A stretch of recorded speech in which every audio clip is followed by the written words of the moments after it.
వస్తారు కదా. విఐపీస్ అటు నుంచి వస్తారు మ్యామ్. వివిఐపీ మాత్రమే సపోజ్ సంబంధిస్తాము, వాళ్ళు మాత్రమే ఈ రూట్లో డైరెక్ట్గా అక్కడికి పోతారు కదా మ్యామ్. సో ఈ మధ్య వాళ్ళు బస్సెస్ వాళ్ళకి లేట్ అయింది. చూద్దాం, 1-2 అట్లా తీసుకొని అట్లా లాస్ట్ టైంకి డ్రోన్ షాట్స్ కూడా ఉన్నాయి మా దగ్గర మ్యామ్. అందులో టైం ల్యాబ్స్ చూస్తే వీళ్ళకి చాలా లేట్ అవుతుంది ఆ బస్సెస్ చేస్తే అన్నారు. తర్వాత మాకు డబ్బు కావాలి అన్నారు.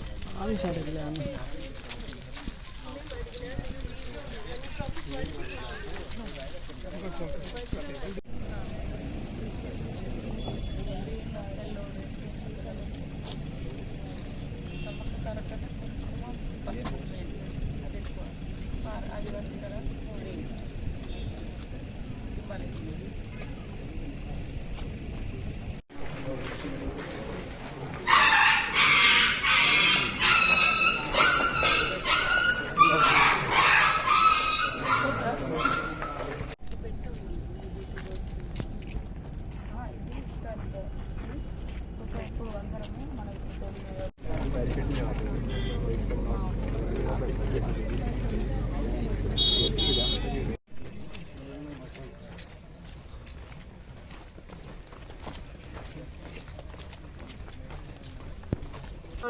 అతిపెద్ద ఆదివాసీ జాతర అయినటువంటి ఈ రాష్ట్ర ప్రజలందరికీ మనందరికీ ఇంటి ఇలవేల్పులుగా మరి మనందరి మొక్కులతో విరాజిల్లుతున్నటువంటి తల్లులు సమ్మక్క సార్లమ్మ పగిడిద్దరాజు గోవిందరాజుల యొక్క జాతర మన ములుగు నియోజకవర్గం ములుగు జిల్లాలో మరి అత్యంత ఘనంగా ప్రతి 2 సంవత్సరాలకు ఒకసారి నిర్వహించుకుంటా ఉన్నాం.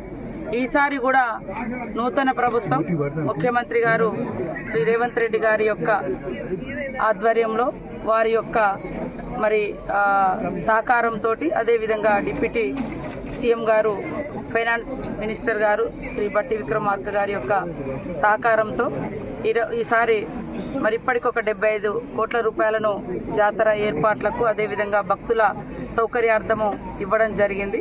ఇంకా కొన్ని ప్రతిపాదనలు కూడా సంబంధిత అధికారులు, కలెక్టరు, ఇతర శాఖలతోటి అవన్నీ కూడా తీసుకుంటా ఉన్నాం.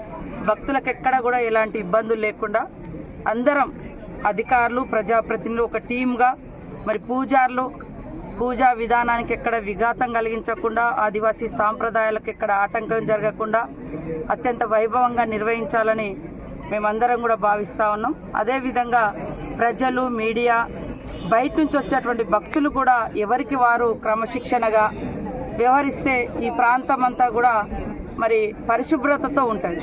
ఎందుకంటే భక్తులు ఎంతైతే భక్తిగా వస్తామో మరి తిన్న తర్వాత అంటే దేవుని దర్శనం చేసుకున్న తర్వాత వారు వదిలేసినటువంటి ఏదైతే ప్లాస్టిక్ కానీ ఇతరత్ర వ్యర్థాలను కానీ ఎక్కడ పడితే అక్కడ వదలడం మూలంగా ఈ చుట్టూ దాదాపుగా మేడారం కానీ, ఊరట్టం, కాలువపల్లి, కన్నెపల్లి, నార్లాపురము, రెడ్డిగూడెం ఇవన్నీ ఊర్లు కూడా విషజ్వరాలతోటి ప్రజలు ఇబ్బంది పడుతూ ఉన్నారు. మనం సంబరం చేసుకున్నప్పుడు ఇతరులకు ఎప్పుడు కూడా అది హాని కలిగించకూడదు. కాబట్టి భక్తులకు కూడా మేము ఒకటే విజ్ఞప్తి చేస్తున్నాం, ఎవరు కూడా విచ్చలవిడితనానికి లేదా విచ్చలవిడిగా ఏది పడితే అది సీసాలు, గ్లాసులు కూడా ఇక్కడ పడేసిపోతూ ఉన్నారు. అవన్నిటితో చాలా మందికి హాని జరుగుతూ ఉంది. మనం ఎంత సంతోషంగా ఉండాలని కోరుకుంటున్నామో మన పక్క వాళ్ళు కూడా అదే సంతోషంగా ఉండడం కోసం మనం తీసుకునేటువంటి జాగ్రత్తలు కూడా చాలా ఇంపార్టెంట్. కాబట్టి అంటే నిన్నటి వరకు చాలా పనులు కూడా టెండర్ అయిపోయినాయి, ఇంకా కొన్ని ఉన్నాయి. ఎందుకంటే కొత్తగా ప్రభుత్వం వచ్చింది, మరి సకాలంలో నిధులు విడుదల చేయడానికి ఎలక్షన్స్ కూడా మనకు ఉండడంతో ఇబ్బంది అయింది. అయినా కూడా అధికారులందరినీ మేము వేగవంతం చేస్తూ ఉన్నాం.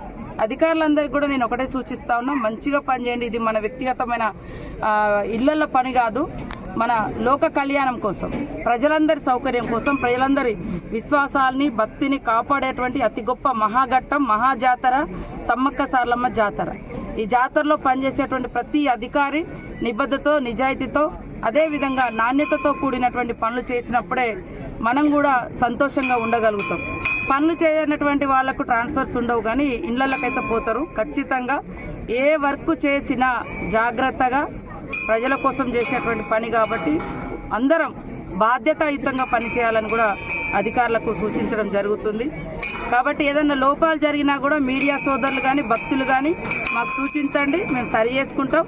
అందరం ఒక టీం లాగా అధికారులు, ప్రజాప్రతినిధులు, పూజారులు, అదేవిధంగా స్థానికంగా ఉండేటువంటి ప్రజలు, మీడియా అందరం ఒక కుటుంబంలో పనిచేసి బయట నుంచి వచ్చే కోట్లాది మందికి, మరి ఇతర రాష్ట్రాల నుంచి వచ్చేటువంటి లక్షలాది మందికి మంచి సౌకర్యాన్ని ఇద్దాం, మంచి అంటే దర్శనాన్ని ఇచ్చే విధంగా ఏర్పాట్లను పరిశీలిస్తున్నాం. ఇంకా ఒక 40 days మనకు టైం ఉంది.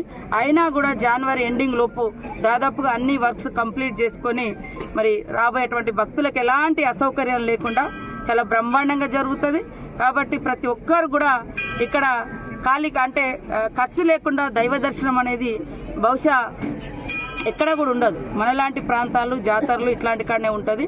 కాబట్టి సమ్మక్క సారలమ్మ దగ్గర ప్రతి ఒక్కరు కూడా ఆహ్వానితులే. వారందరికీ ఇన్విటేషన్స్ కూడా ఇంపార్టెంట్. ఏదైతే అధికారులకు కానీ, ప్రజాప్రతినిధులకు కానీ, మినిస్టర్స్ కానీ, ఇతర రాష్ట్రాలకు కానీ తొందరలోనే ఐటీడీఏ పరిధిలో ఒక రివ్యూ ఏర్పాటు చేసి స్టేట్ లెవెల్లో కూడా మరి సీఎం గారి ఆధ్వర్యంలో, డిప్యూటీ సీఎం గారి ఆధ్వర్యంలో కూడా ఒక రివ్యూ ఏర్పాటు చేయబోతున్నాం.